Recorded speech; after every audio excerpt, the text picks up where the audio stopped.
Hey guys, and welcome back to another video on the channel. In today's video we're going to be pretty much proving the formula for an inverse matrix. So if you have the following matrix A and the entries are A, B, C and D, then the inverse of this one, or A inverse, is going to be 1 over A times D minus B times C multiplied by DA minus B and minus C. Okay, so why this is important for us is because we can use this to solve linear equations. Now, an inverse, if you were to multiply A by its inverse, it should give you the identity matrix. Now this has to be a square matrix. So A must be a square matrix, and this is just for a 2 by 2, for example. So if A times by A inverse, it should give you the identity matrix. So the identity matrix basically means it has ones down the column. It's basically the version it's basically one of the version of a matrix. So in matrix world, this is pretty much 1. And if you multiply this by a couple things, it doesn't really change too much. So basically, it has to satisfy this, and it also has to satisfy if it was the other way around. So A inverse times by A should give you the identity matrix. Okay? So what we do is basically, well, we start off by saying, alright, A is this, and then we need to find another matrix. So we'll just put this guy down here. And we say, alright, for an invertible matrix A, we have this following scenario that we want to be true. So what we're going to do is call our A inverse matrix some matrix B, and we'll give it the entries X, Y, U, and V. Okay, so now that we've defined an inverse matrix, if we multiplied this matrix, so matrix A, times by B, you should get the identity matrix. So what that looks like is A, B, C, D multiplied by X, Y, U, V should give you the matrix 1, 0, 0, 1. Now we can work this out by actually multiplying these matrices here by doing rows times columns. Now we know we're going to get a 2 by 2 because a 2 by 2 times a 2 by 2, it can work because these numbers are the same, and pretty much your outcome will be a 2 by 2, which we can see pretty much here. So the way we multiply matrices is we go rows times columns. So pretty much this entire row times this entire column here. Okay. So when we pretty much do this for each of them, what we're going to get is, alright, AX plus B U, that's your first one, is going to be equal to this entry here. So that's going to be equal to 1. Okay. Then we're going to do, alright, this row times by this column, so AB, so we're going to get AY plus BV, and that's going to be equal to this entry here. So that's going to be equal to 0. Then we're going to do the next row, and then the next two columns. So this row times by this column is going to give you the following: CX plus DU, and this has to be equal to this entry here, so this is going to be equal to 0. Then finally we do that row times by this column, and it should be equal to this entry here, so it'll be CY plus DV equals 1. And now we have 4 different equations. Now you're probably thinking, why do we need them? Well, what we want to do is pretty much try and get them, each of them, so they have a subject of each of the following numerical letters here pretty much. So for example, we want an equation saying x is equal blah blah blah, or like example u or a, etc., something like that pretty much. So what we're going to do is start rearranging a couple of them. Now we're going to label our equations. So I'm going to call this equation 1, equation 2, equation 3, and equation 4. So with equation 1, I'm going to pretty much try and eliminate my x. So I'm going to combine these two here. So with equation 1, I'm going to make x the subject and substitute it in. So I've got ax plus bu equals 1. To get x by itself, I'm going to move the bu to the other side. So I get ax equals 1 minus bu, and divide by a, and I get this following expression here. Now, with this guy, I can substitute it into equation 2. So I can go, alright, so this is equation 1, equation 2. is cx plus du equals 0. So I can go, alright, 1 into 2, and I can get this new equation here, which will be c multiplied by this entire thing here, because that's x, so 1 minus bu all on a, plus du equals 0. Righto. So now we got this. Ideally, we want to start rearranging it, so we pretty much get one of the letters by itself. Now, looking at this thing here, I can see the one I want to choose is U. Now, the reason why I want to choose U is because it appears twice. So that means I can factor something here and it makes it so much easier. So what I can do is, alright, distribute the C. So I get C minus BCU on A plus DU. Now, what I want to do now is I want to multiply everything by A. The reason why is because it will cancel out this on the bottom, and then I can add these two together or factorize something pretty easily. And if I times it by A, it's just still going to be 0 over here, so it's not going to change regardless of what I do. So if I do that, I'm going to get C minus BCU plus ADU equals 0. I'm going to move the C to the other side, so I'll get minus BCU plus ADU equals minus C. I can then factor out a U because it appears twice here. So I can go, alright, U factor out of AD minus BC equals minus C. Okay.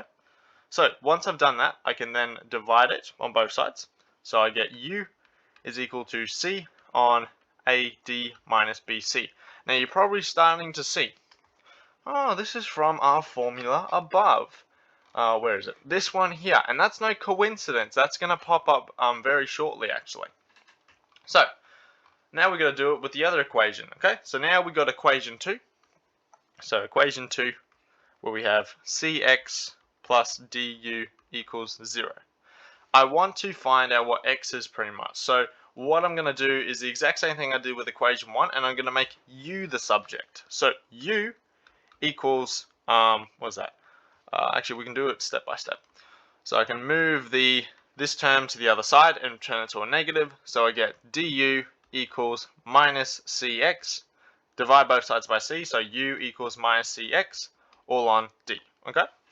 Now that we've got that, we can put it back into equation 1. So equation 1 is ax plus bu equals 1. So I can then substitute, let's use this guy into here. So I'll get ax plus b multiplied by minus cx all on d equals 1. Distribute that b, so I get ax minus cbx all on d equals 1. Now what I'm going to do now is I'm going to get rid of that d in the denominator by timesing the entire equation by d. So what I'll get is adx minus cbx equals d. I can then factor out this x here. So I'll get ad minus cb, factor out x gives you d. Okay? So x is then going to be d on ad minus cb. Oh, okay, look, we got the same thing again. That's no coincidence. It's all starting to come together. Now that's all we're going to do with equation 1 and 2. Now we're going to take a look at equations 3 and 4, these guys here. Okay, so I'm just going to copy that because I can, and put it down here. Righto, so with equation 3, we're pretty much going to cancel out our variables again. Now the only variables we want to get rid of are the ones in our pretty much our inverse matrix. So when we have x, y, u, v, etc. We want to pretty much turn them into numbers in terms of a, b, c, and d, etc. So with equation 3, I'm going to make, what should I do? I'm going to make y the subject. So I get ay plus bv equals 0. Move the bv to the other side, so I get ay equals minus bv.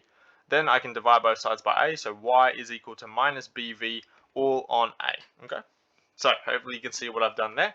Now I'm going to substitute this guy into here, so I get an equation in terms of a, b, c, d, and a, what is it, a? No, not a, v, sorry. So I'll get c times by minus bv all on a plus dv equals 1.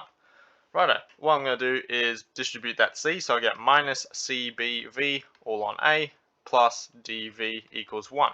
Then I'm going to get rid of this denominator here by timesing the entire equation by a, so I'm going to get the following: minus cbv plus a dv equals a. Then I'm going to factor out that v because that's appeared there twice, no coincidence at all. So what we're going to have is v times by ad minus cb equals a.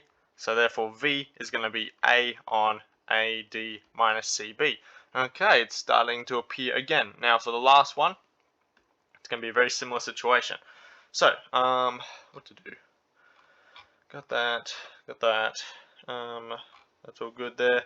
What variable are we looking for now? We're looking for, we've got v, we're going to look for y. Okay, so you're going to make equation 4 the subject of v. So, equation 4 is cy plus dv equals 1. So, you're going to get v by itself, so move the cy to the other side, so you get dv equals 1 minus cy, divide both sides by d, and we get v is equal to 1 minus cy on d.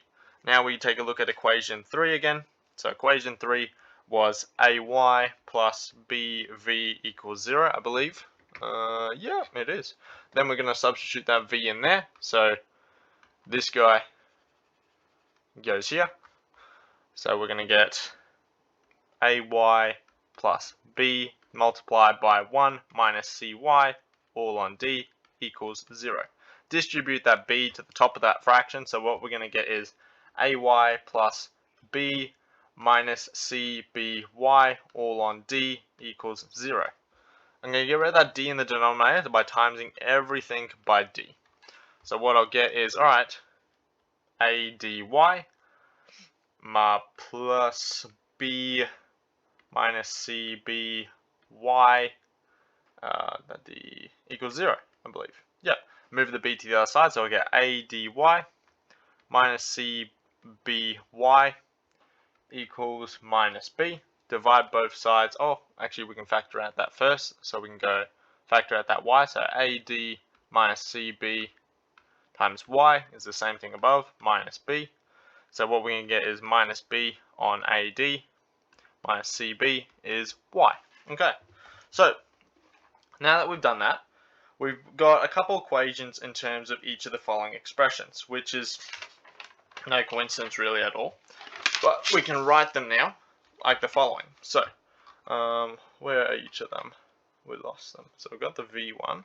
Where's the u1? It's up here somewhere. Yep. Is that one correct?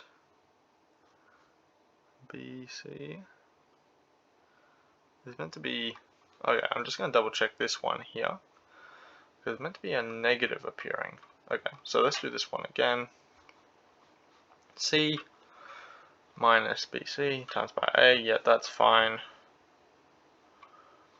Move that to the other side. Minus C.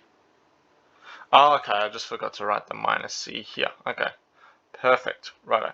So now I'm just going to copy that. Copy U. Put it down here. So copy that. Where was the X1? X1 was D.